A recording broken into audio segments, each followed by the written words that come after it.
We're going down Martin Luther King Jr. Boulevard right now. We have friends and family of DeQuan Johnson that are marching down the middle of the road. Yeah, so I want to go right to what we're seeing right off of Division Avenue. I mean, there's hundreds of people that shut down both sides of the street for probably about 10 minutes here south of Grand Rapids on Division Avenue. We started at Rodriguez Supermarket, and that's what it looks like all these protesters are going to. But this is just one of two protests that we've seen today. This is the remnants of that fiery crash, that semi-truck crash. Right here we can see there's a loader. It looks like he might be picking up that chassis there. I don't know if that's to the truck or to the trailer. It's hot on the ground. It's cool up here. I'm on tons of snow. The snow actually goes all the way up this ski hill over here. So this weekend, skiers are going to have a lot of opportunities to go straight from the pool, maybe get an ice cream, and then go skiing. And I'm just super blessed that I get to play this amazing game back in the state that I grew up in.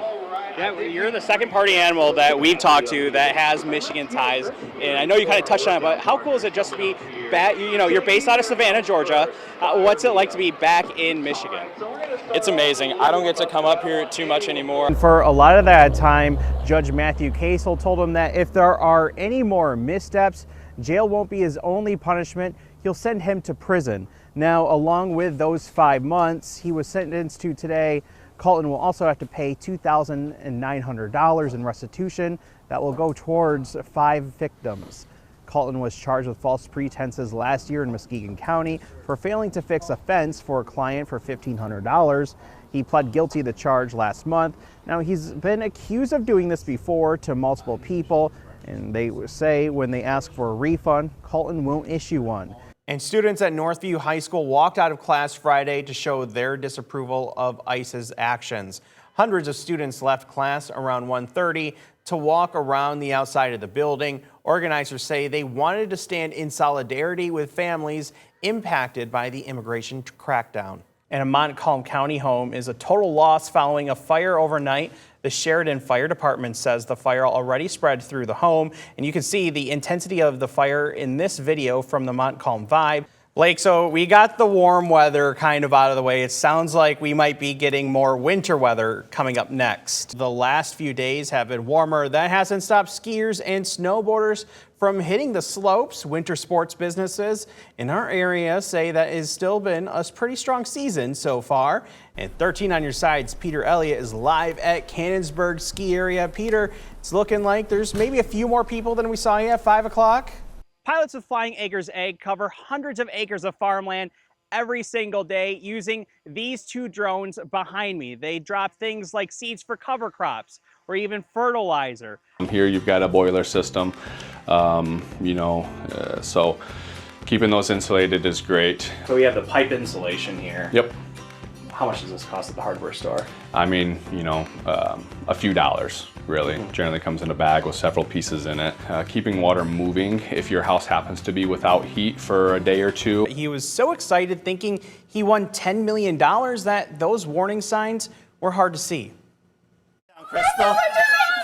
Patrick Crumback thought this would be him, one of the lucky few chosen by Publishers Clearinghouse for grand prize. Get all excited thinking you're going to be a winner. On Monday, Crumback says he got a call from a man claiming to be from Publishers Clearinghouse. He said that he was in the area and ready to give Crumback his prize.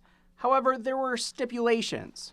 What is that? He goes, I need $1,000 in Amazon gift cards. Scars of the storm still prevalent at the entrance into Elk Mills. A semi-truck is still overturned in the middle of the Elk River. This cement pad is where the volunteer fire station used to be.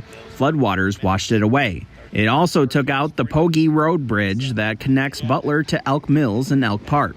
That's why John Prestino and other neighbors built this temporary bridge out of flatbed trailers. There's only one way in and one way out. You ain't getting no supply chain without a bridge.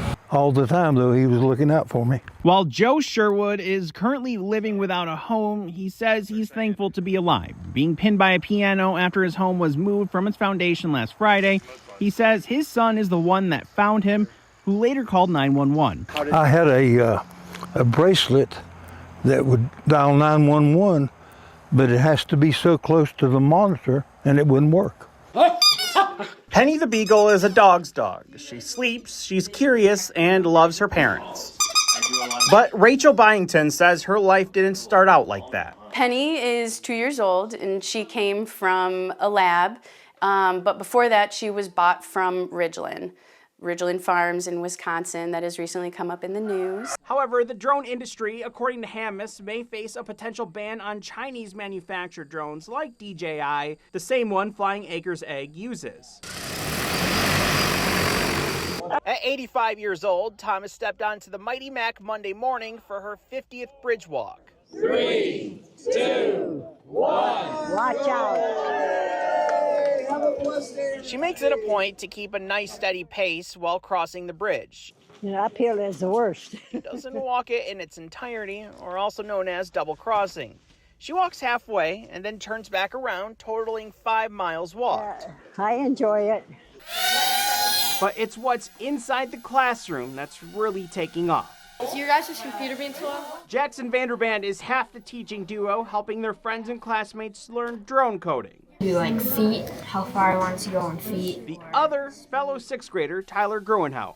So we actually started it last week, Thursday. It was a baseball game that LMCU ballpark has never seen before. And actually, it wasn't baseball, it was banana ball. We love banana ball. We are big firefighter fans and the party animals, so this is a great matchup. 3, 2, 1.